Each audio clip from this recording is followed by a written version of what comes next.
Hola Ninoska, vamos a comenzar con la entrevista. Cuéntame, ¿por qué se crearon los alimentos transgénicos? Soy Ninoska Cubillán, licenciada en Ciencias Biológicas, egresada de la Universidad del Zulia, en la especialidad de Bioquímica. Para empezar, hay que empezar por el hecho de por qué fue necesaria la creación. Para poder entender qué es un alimento transgénico y su función en el mundo, debemos saber por qué fue necesaria llegar hasta crear algo que no tiene vida por sí solo, algo que la humanidad creó para solventar un problema que existe en la naturaleza. ¿Por qué? Sobrepoblación humana.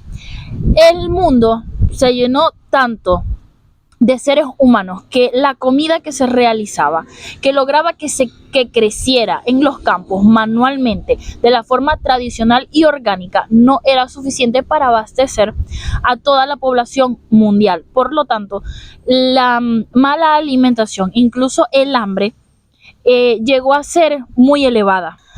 Por lo tanto, se llegó a la necesidad de crear los alimentos transgénicos. Al principio se llevó como no fue tanto la necesidad de crear de la nada una fruta. No fue así que comenzó la situación. Este tema se creó fue más sobre todo por el amplio interés de lograr que un cultivo fuera resistente primero a las altas temperaturas o a las muy bajas temperaturas, a mucho calor, mucho frío o a alguna plaga. Se empezó con cambios pequeños que fueron alterando cada día más un transgénico. Al principio era los pesticidas que se le agregan a un cultivo lograban que las plantas bien murieran o que hacían mucho más difícil su crecimiento. ¿Qué se decidió? Se decidió que para que la planta sobreviviera a una condición que iba a hacer que ésta muriera, se iba a generar que en ella se creara un genoma que lograra que ella misma repeliera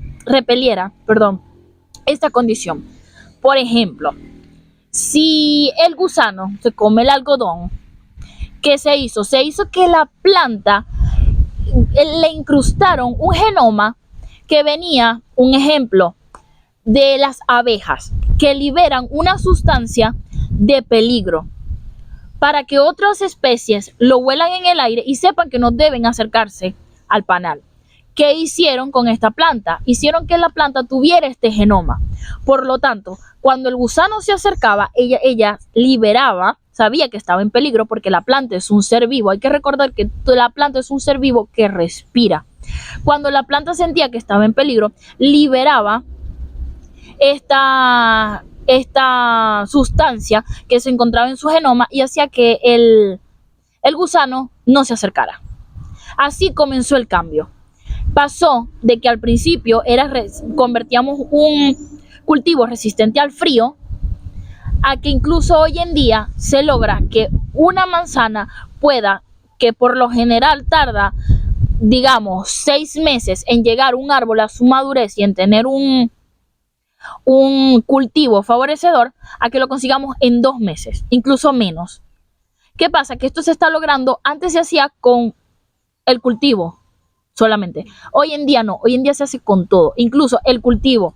Incluso hay animales transgénicos. Hay animales que dentro, eso sucede mucho con los pollos. Los pollos en el huevo se modifican genéticamente inyectándoles algún tipo de genoma que hagan su crecimiento mucho más acelerado para así poder solventar el hecho de que se necesita más consumo de pollo en el mundo y así hacer que la importación y exportación sea mucho más rápida. Un pollo que tarda alrededor de 2 años en llegar a su crecimiento completo, un ejemplo, se logra en 2 meses con un transgénico. Esto ha llegado a tal punto de que hoy en día no podemos saber si lo que consumimos es transgénico o no. ¿Por qué? Porque está bien. Tú estás diciendo, yo estoy cultivando mi propia comida con mis propias semillas. Ok, perfecto. Pero las semillas, ¿de dónde las tienes? De ahí tienes que ver que si las semillas son transgénicas, tu comida es transgénica. Si tú estás alimentando de esas semillas transgénicas a una vaca, ya esa carne automáticamente se vuelve transgénica, porque somos lo que comemos. Si esa carne, esa vaca está comiendo el pasto o el maíz de semillas transgénicas, su carne se convierte en transgénica porque está adoptando los genomas que se está comiendo. Lo mismo pasa si una vaca que está comiendo transgénicos tiene una cría y esta cría va para la crianza y el matadero. Se convierte en una cría transgénica por el hecho de que se lo está comiendo.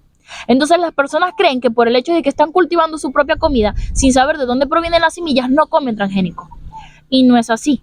Pasa todo lo contrario. Mientras más consumimos cosas que creemos que no son transgénicas, por el contrario lo son.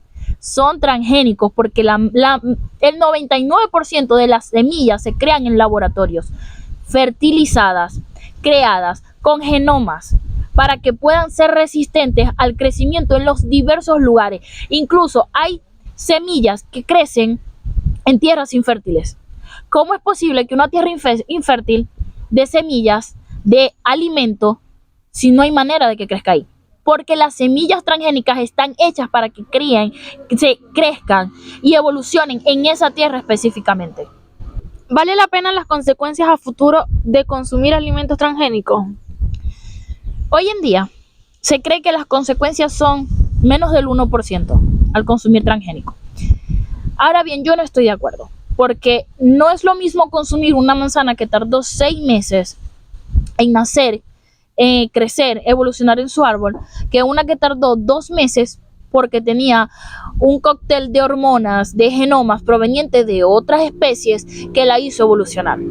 Así que sí creo que esto tenga consecuencias al futuro. No podría especificar el qué, porque como y toda investigación científica, solo el tiempo dirá qué consecuencias traen los transgénicos para el mundo, para las personas que habitan en el mundo. Pero sí creo que las consecuencias se verán en unos, no sé, 20, quizás 30 años con el consumo de transgénicos como va hoy en día, por la sobrepoblación y porque cada día los países se ven en más necesidad de decir, bueno, es transgénico, no importa, resolvemos el problema que hay en este momento y eso conlleva al hecho de que no les importe utilizar transgénicos en su alimentación. ¿Qué pasa con esto? Bueno, nosotros consumimos transgénicos y en este momento nosotros en verdad no le vemos la importancia porque no vamos a sufrir las consecuencias. ¿Qué pasa? Que esto es un fenómeno que se llama generación de segunda, tercera o cuarta. Esto de ahí proviene el problema. ¿Por qué? Porque nos va a pasar como el ejemplo de la vaca. Consumimos los transgénicos y nosotros nos estamos convirtiendo en transgénicos porque lo que estamos consumiendo va a estar cambiando nuestro ADN. Eso va a hacer que el ADN de nuestros hijos cambie y va a ocasionar mutaciones a futuro. ¿Cómo? No lo sabemos. Eso solo el tiempo lo dirá. Entonces, yo creo que no es seguro y que tampoco vale la pena el riesgo. Pero, como ya lo dije, esto conlleva a resolver una problemática a nivel mundial. Y la otra opción a no realizar el consumo de transgénicos sería que la mitad de la población humana muera de hambre, sobre todo los países tercermundistas, lo cual no estoy totalmente segura que no es la solución, pero estamos en un punto muerto. Son los dos extremos, o usamos transgénicos y aceptamos las condiciones que nos vaya a traer a futuro, o no los usamos, se eliminan y entonces mueren personas de hambre. Claro que eso sucede hoy en día, personas en otros países, África, India, muere de hambre todos los días. Pero imagina que eso sucede teniendo transgénicos. ¿Qué sucedería si no existen los transgénicos? Entonces son como que las dos caras de la misma moneda. Y claro, terminar con ambas es un problema. A futuro una, ahora mismo la otra. Entonces ahí en realidad está el conflicto.